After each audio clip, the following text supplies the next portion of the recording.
Welcome into another edition of The Session with Londa and David. My name's David Austin, and sitting across from me in her full winter gear, my beautiful bride, Londa Sherwood Austin. And I got to tell you, it is fun to see you dressed straight up for winter in the middle of August. Listen, I get cold sometimes.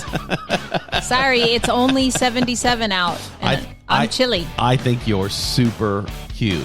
The Session with Londa and David is a business program that's brought to you each and every week by Sherwood Austin Solutions. With over 40 years of combined sales success, Sherwood Austin Solutions can help diagnose and prescribe solutions for any problems in your business. A lot of business consultants only focus on the bottom line. Nay, say Sherwood Austin Solutions. They sit down with the people who care most about your company and brainstorm ways to make it more efficient, more financially successful, and an overall better place to work. Holistic. It's a holistic approach. It really is. Whether you own a restaurant and bar, you run sales teams, or you're just a salesperson looking to up your goals, Sherwood Austin Solutions can help put the right plan for success in place and help you stay accountable. Call today, 509-491-2663. That's 509-491-2663 for Sherwood Austin Solutions. It's a great time to be in business. Why not be in business with us? With us. That would be so cool. I love that idea. I had someone this week reach out and say, hey, I have a job interview later today, and so I spent the whole morning listening to your podcasts to get me hyped up, and you have such good information in there, and I'm ready to go have my interview. So I thought that was really fun. That's really cool. Hello. The program's also brought to you by Home Coffee. Home Coffee, it's already paid for. Go ahead and make some. It's warm, it's good, and it's on the house. Home Coffee. I love your fake commercials. They're fun. I do too. Home Coffee doesn't pay us, though. We've already paid for it. Yeah. That's too bad. Ooh. The consulting firm foots the bill for this program. And you know what? Now that we're starting a radio show, an actual radio show that's over the air. A real live one. Yes. I think we should bonus some of our sponsors in the program. I think that might be a good way to bonus them, because we have 5,000 unique listeners here just to this podcast. Sure. And maybe we'll grow it if our sponsors on the radio show listen to the podcast and follow the podcast, we will grow. So I think that may be a good idea. I like it. By the way, sound of it. We've already made the announcement. That starts on August 22nd on News Talk 98.5, the Talk of Acadiana.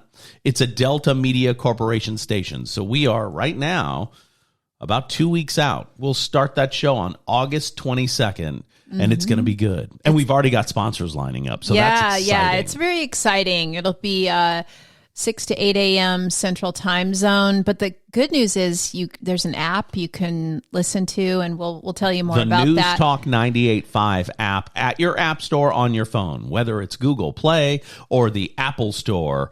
It is on your phone right now. Go down and download News Talk 98.5. Super easy to do, and that's the only app, News Talk 98.5, called that. There you go. Isn't that interesting? And it works everywhere. So if you're in Jaboob or Jakarta, it will work there. Very nice. And you can listen to Austin's on the Air. Austin's on the Air starts August 22nd from 6 a.m. to 8 a.m. It's good news. It is good news for Louisiana. It's not going to be super, super local, but it is going to be local, and it's going to be live, and it's going to be about Louisiana. That's exciting for me. Yeah. And what's good for Louisiana typically is good for most of the country. Yeah. Right? Yeah. So that was one thing that was really important to me as we were going through negotiations with Delta Media, and they've been wonderful. I said, I don't want to do anything that is gloom and doom right. and, politically motivated or any of that kind of thing. Was that dust flying around? Something caught your eye. There was a little tiny bug flying like around my microphone. I don't know. That's funny. We need to call Louisiana Network Agri-News Director Don Molino to tell us about the bugs flying around in the air. It's a tiny little guy. A little guy. Came to say hello. I think it was a thrip, but I don't know that. I don't know really what a thrip is. Don would know. I'll call him. I don't know. So what's going on? Well, the job numbers came out on Friday, and let me tell you, they put the world in a spin because everybody was expecting job losses, not job growth. We were expecting it to be around 250,000 jobs created. And according to the jobs report, 500,000 new jobs were created. Is that real? Well, you know what? I don't know. We're talking about a recession because we've had 2 quarters in a row of shrinked gross domestic product. So, typically when you're in a recession, the job market's really good going into the recession and then gets worse. Well, I think the reason they were delaying saying anything about the jobs or the recession was so this job number could come out. I don't know.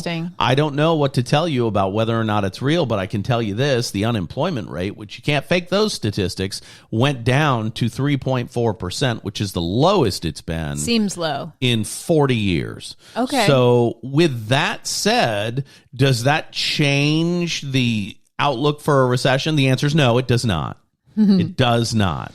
But here's a thing I wanted to talk about today because with all these job creations, and I kind of believe it because everywhere I go, I see signs in the window that say help wanted. Everywhere I go, help wanted, right?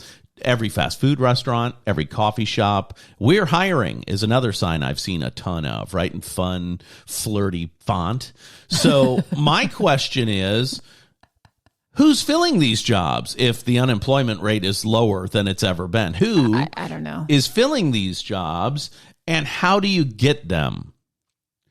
I want to talk about how to interview for a job, but here's my problem with that idea. I'm so far out of touch with the way kids are now getting jobs that I have no idea what to talk about. I see. Well, this could be an interesting exploration. You know what I mean? You're very dialed in to the TikTok and all the social media platforms. Yeah, because I'm an old guy. So all the social media platforms and how to use them to help build your brand. And that's something you also consult for the company, Sherwood Austin Solutions, about. I'm the kind of guy who every job I've ever interviewed for, I've gotten. And I get job interviews by who I know, leveraging my people to get those jobs. But as you have pointed out with many of our children, our myriad 9 children, yes,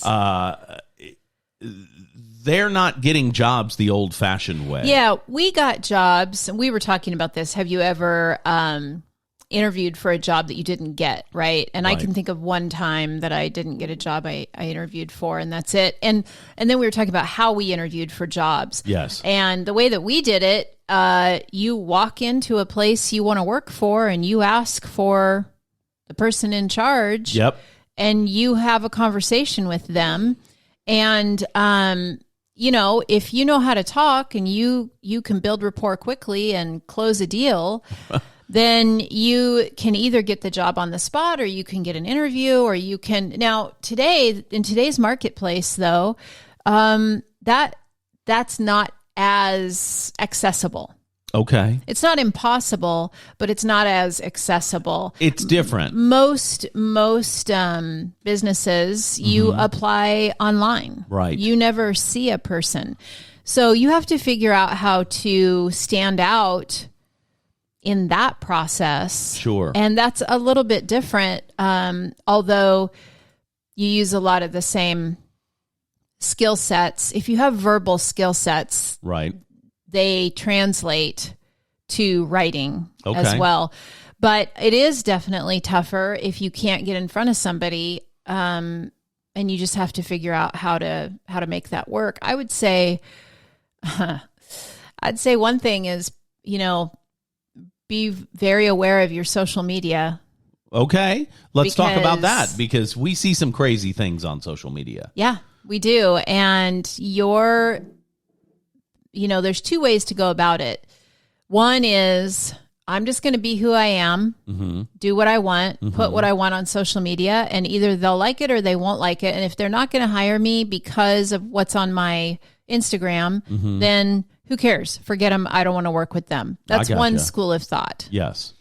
Now, if you're of that mindset, you can't complain because you didn't get a job that you wanted. Sure. You know what I'm saying? Yes. The other school of thought is just get in and clean up that social media a little bit, and make sure your LinkedIn is up to date. That's something that's important. Okay. I see when I'm on LinkedIn, and I've been on and off LinkedIn since the beginning of LinkedIn because, it was a fad, do it, and then nobody cares. And then, hey, do it again. And then nobody cares. And so I'm in one of those upswings about LinkedIn and leaning into my LinkedIn.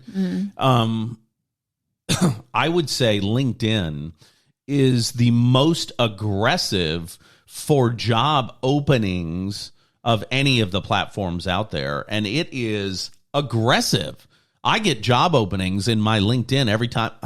Pardon me. There's something weird going on with my throat this morning, and it's driving me nuts. I'm sorry. It's nuts. It's crazy. So anyway, what I was trying to say is LinkedIn aggressively. Yeah. They market to me every day for positions that I should look at. So should all the kids be on LinkedIn looking for jobs? Is that a thing? Because everybody who's in the job place should, in the workforce, should be taking advantage of every platform available. So the answer is yes, you need to create a LinkedIn. And whether you think it's good or not, whether you think it's impressive or not, and by the way, there's probably classes you can take. Somebody's created a workshop on how to make your LinkedIn look great. I know it. I know it. And so, there's classes on anything. Right. Someone was asking me recently, she said, I really want to build up my Instagram, but man, I don't know how. And I said, did you know you can take courses? What? So yeah, literally people teach you how to do it. That's right. Like if someone's Instagram stories and reels and posts are really, really slick and they're all well integrated over the other platforms, that's not by accident. They're working on that skill set. Right. They're probably enrolled in some workshop or classes or training somewhere and learning from someone who kind of went ahead of them. And so all those things are important in today's marketplace. And it's still important to be able to make human contact. Sure. So on your TikTok over the last couple of days, you've been doing a series about soft skills. And, we've talked about several people we know who have zero soft skills. We won't mention them here. Right. But who don't value that. I would think in the current job market, with so many new jobs created and less people to fill them, and we know that because of the signs hanging in the window. Right. How do you stand out? That's my real question. And will soft skills, which is what I think naturally got me every job I've ever had, are as important today in the acquisition of employment? Maybe more important. Okay, tell me about that. And I'll tell you why. As we head further into this recession, we will see businesses lay people off. Okay. People are going to lose their jobs. Okay. Because companies have to save money. Right. And that's the easiest way for them to do it. Now, if they don't want to hear me, if you do not want to lay off your employees, you want to retain them and help them through this recession, but you've got to cut expenses somewhere, please call me. Please, because I can help you do that. At 509-491-2663. Yeah. That number again for Sherwood Austin Solutions is 509-491-2663. Okay. We can find a different way. But the most valuable employees will stay on. And so if you're in a job right now, I would encourage you to improve your soft skills so that you stand out. Okay. It's easy. It's so easy. It's as easy as your first impression when you walk in. Let's use Starbucks as an example, because we have a Starbucks here that we went to in Lafayette. I don't know which one, doesn't matter, but we went to it recently, and nobody said hello when we came in. It wasn't like my usual Starbucks experience. Right. And one of our kids works for Starbucks in the Pacific Northwest, and it's so easy for her to stand out because she learned soft skills her whole life from me. And just that initial impression, the greeting, the hello with a smile, is a soft skill. Let's really quickly define soft skills. So people who aren't following your TikTok and haven't been watching it, let's define that for people. Well, the easiest way to define it is the way that you speak to people, what you say and how you say it. Yeah. And there's 5 basic soft skills. There's empathy, emotional intelligence, emotional control, your communication skills, and your self-awareness. Those are the 5 pieces that play into soft skills. I like that. So anybody who's gone to counseling will have naturally soft skills. Well, I like to joke and say, if you've got a lot of trauma, you probably have a lot of soft skills naturally. So, but the way that you speak to people, the way that you engage with people, from your facial expressions to your body language, to the inflection of your voice, being really naturally curious about other people, and knowing when and how to show your emotion. It's that all plays into it, and it's not something that comes really easily to most people. Most people have to learn it. When I find somebody that it comes naturally to, like when we went to dinner the other night and we met our server had all of it naturally. Raven? No, Bella. Bella, that's exactly right. She had all of it naturally, and so she and I actually have met since and talked about her career path, because she has incredible natural soft skills. She needs to be a realtor on your team. That's the moral of the story. Yeah, because that kid is dialed in. And that's what we're talking about. Anybody who can look you in the eye and talk to you like they're your friend and mean it and be genuine needs to be doing some kind of sales job. And one of the things that I talked about is, soft skills getting a little bit lost in the shuffle of our online world, right? So it takes both. You've got to have online skills and offline skills. And I call it old school and new school, right? So there's old school skills that still help you close deals. There's new school skills that also help you close deals, and they work hand in hand. And if you don't educate yourself on both, you'll be lost in the marketplace. I think that's great. I think that's absolutely great. Spectacular, in fact. I mean, if you can't do anything else, just work on your first impression skills. Well, you hear the things about interviewing, like when I was a kid and my dad told me how to get a job and it worked. I went right out. He said, David, go to the mall, wear a suit, wear a tie. He, in fact, helped me pick out my tie that day, and go into a store and don't go, you hiring? Or, you got any applications? Right. He told me, ask for the manager. Right. When the manager gets out there, son, I want you to look him in the eyes. I want you to stick out your right hand and say, I want to be a part of your team.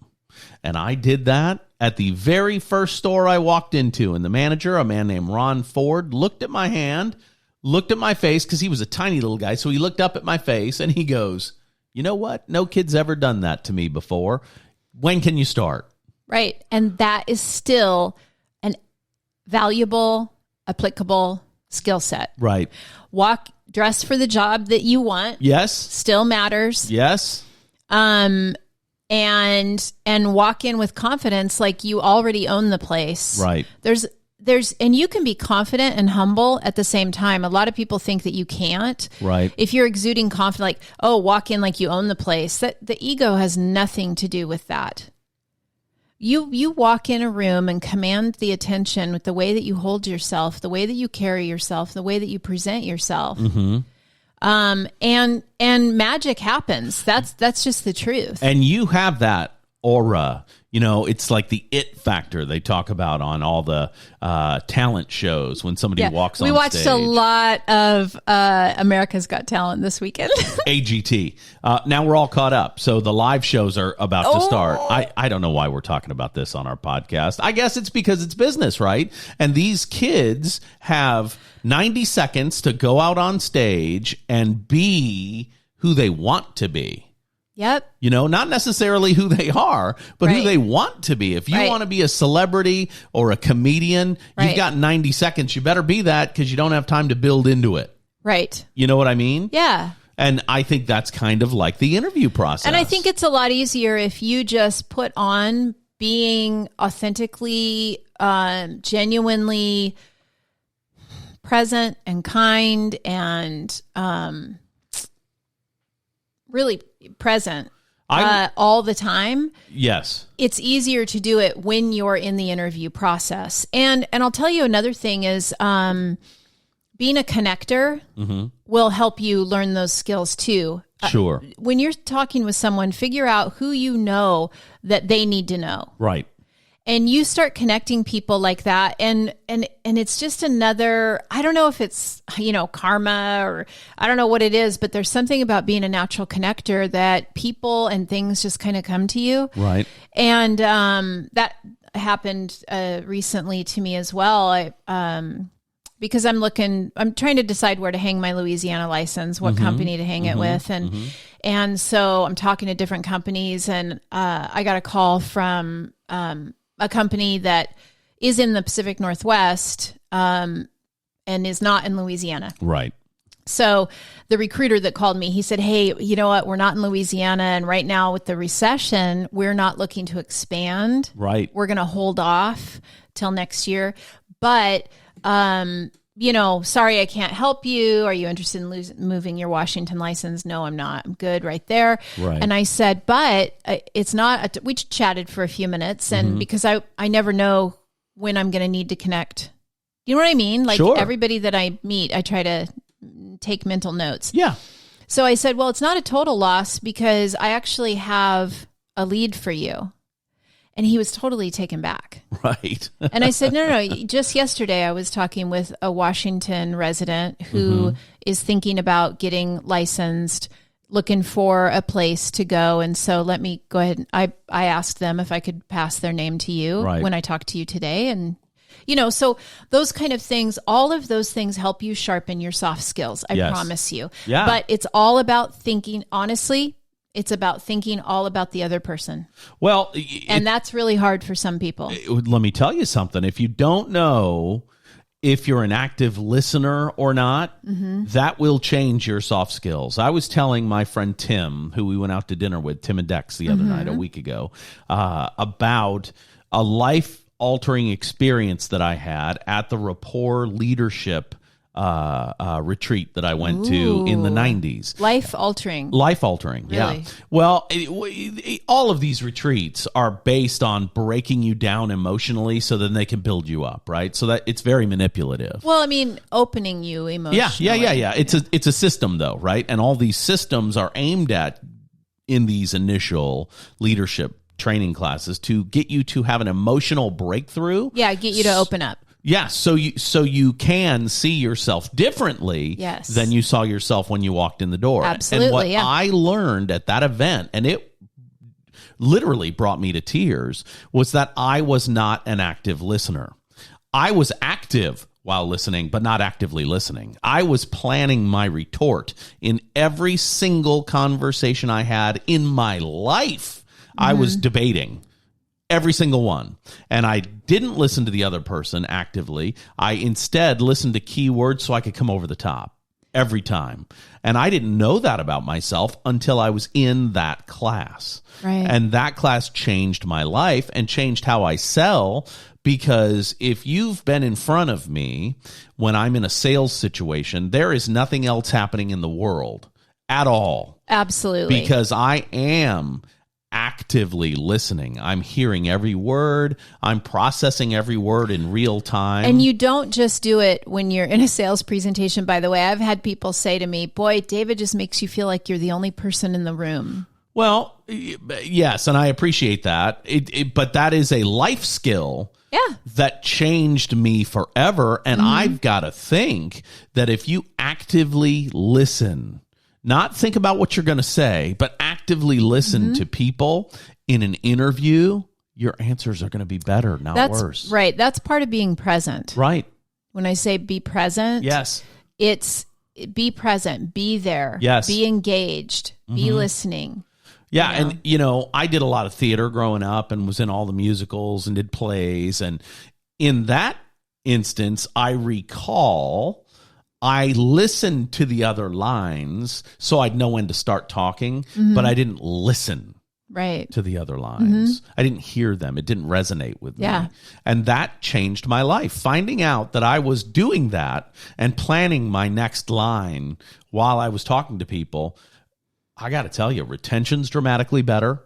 Wow. It's a big deal to actively listen. And that it's funny that we're talking about this because that's one of the things Tim and I were talking about the other night. And it's true. You need to be fully engaged everywhere you are, and you will have better soft skills. You will be more empathetic. You will be kinder.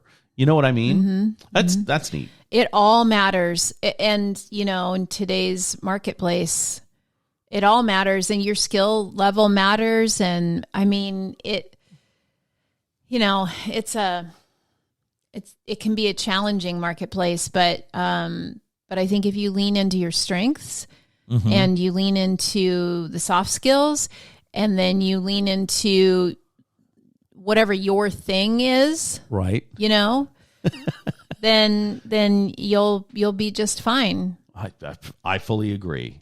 Okay, we only have a few minutes left, and before we get to the question of the day, I want to do a quick recap on the show. Number one, Londa thinks the job numbers are a lie. She doesn't think so many were created. I don't think they're a lie. I think, are those real, or are they somehow manipulated to make it look better than it is? Well, it's just something. All statistics can be manipulated to make it look different than it is, right? That's what I'm saying. It's just like the radio station who Why says, are you trying to get me in trouble? I'm just kidding around. It's every radio station says they're number one. Every single one. Well, what are you number one at? Yeah, you know what I mean? Right. I'm the number one realtor in the Tri-Cities, Washington. Number one at selling while living full time in a different state. That's true. you know what I mean? And number one at looking fine in your winter apparel during the summer. Stop teasing me. No, what I'm saying is, of course, the statistics can be manipulated, right? Okay, fine. Of course they can. Have they been? Is that a thing we're seeing? Janet Yellen said the job market was super tight and we'd see some easing. That to me says layoffs. I don't know. Right. I don't know. Right. So the job number came in way better than expected. Unemployment way lower than we expected. 3.4% unemployment, crazy low. Is the economy turning around? The answer there is I don't think so. Not yet. A lot more has to happen. They talk about all these jobs going in, but they're not talking about the rate of inflation's much greater than the job income growth. Right. So everybody's in a recession, essentially. And as that guy said that we listened to a few weeks ago, if you're barely getting by and barely paying your bills, you're in a recession. And if you can't pay your bills, you're in a depression. Yeah, which I thought was a really kind of an easy way to look at things. Super easy way to look at it. And then then over the weekend, the U.S. Senate passed this debt reduction and inflation reduction bill, the big inflation reduction bill that's going to hire 87,000 more IRS agents. Who do you think they're going to be looking at? The new 87,000 IRS agents? I don't know. It's fun. That's exciting to me. Terrifying. The moral of the story is, though, you can stand out in your job search if you have good social media presence, you have knowledge of how to electronically be involved with potential employers, and if you have good soft skills and can actively listen, have empathy, and be present in an interview, whether it's in person or over a Zoom call. Right. So the or technology, over the phone. yeah. If it's just voice, all of that's applied. If it's just voice, easier. You better be standing in front of a mirror so that you can see your face, smiling, reacting. You want to make sure that you're there. That is great advice. That's an old sales tool. Yes. Is having a mirror at your desk, right? Right. So that your smile comes through in your voice. That's exactly right. If you're frowny and grumpy and crossing your arms because you're disconnected, you'll sound disconnected. Well, not speaking of disconnected, if you're frowny and grumpy and, like that in your off time, and you think that you're Mary Sunshine in your work time, you're not. It's incongruent. It's incongruent. You gotta just, it's easier just to be the same person all the time. If you're dour and sullen, you're that way at work too. Right. Everyone knows. Okay, what's the question of the week? Okay. I take full responsibility. Yes. For letting down everyone involved, because I did not prepare a question of the week. There was no question of the week prepared for this program. I wish I had the sound effect. I wish I had the sound effect of the lady on Game of Thrones going, shame, ding, ding, shame. Speaking of that, she is the same lady that plays the blonde business lady in Ted Lasso, the lady who owns the soccer team. That's the shame, ding, ding, shame lady. Yeah, talk about wildly different looks. Wildly different looks. Okay, there you have it, and there it is. There is no question of the week, but this has been another edition of The Session with Londa and David. And I got to tell you, you have interesting ideas and have great things to say, and I love sitting here across from you, not knowing what we're going to talk about when we start the show, but putting together an actual product that is exciting and, by all accounts, I hear it all the time, inspirational. I think it's easy for us because we want to give content. We want to give away as much as we can, and we're really genuinely interested in your success. And I thought it was great that HR professional, who will not be named, is interviewing and said, I sharpened my skills by listening to a couple podcasts right before I had my interview. What a cool deal that is. That felt good. All right. This has been The Session with Londa and David. My name's David Austin. For Londa Joanne Sherwood Austin.